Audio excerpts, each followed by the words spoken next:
আসসালামু আলাইকুম। কেমন আছেন আপনারা সকলে? ভালো আছেন? আলহামদুলিল্লাহ আমি ভালো আছি। দেখেন আমার টাইলস লাগানোর ড্রয়িংগুলো দেখিয়েন আপনারা সকলে। জিনিসটা না দেখলে বুঝতে পারবেন না কীভাবে হয় কাজটা। দেখেন এই যে এটা একটা পিলার করা হয়েছে। দেখেন এই পিলার পাকগুলো যদি না থাকে, জয়েনিক ক্লিপ যদি না দেন, পাকগুলো ব্যবহার না করলে আপনাদের পুটিং ভালো করে ঢুকবে না। দেখেন সুন্দর করে দেখতে থাকেন আপনারা। অনেক সময় এই গ্রিলের রসে উঠে যায়, যে এই গ্রিলের রসে উঠে দিলে অনেক সময় গ্রিলটা ফাটে যায়, এই গ্রিলটা ফাটে যাবে। দেখতে থাকেন সকলে মিলে, খুব সুন্দর কামটা হয়েছে।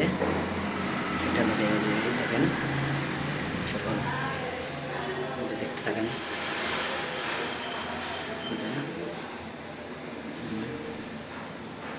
দেখেন সকল ভিডিওটা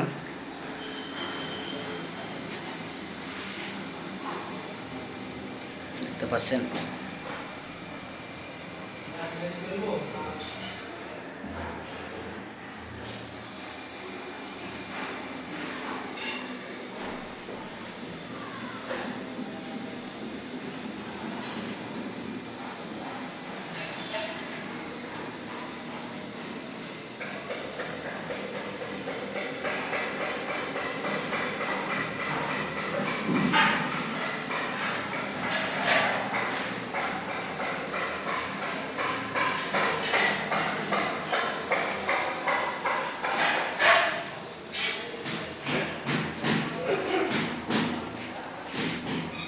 দরজাটা দেখতে খুব সুন্দর আছে, বাথরুমের এটা দরজা।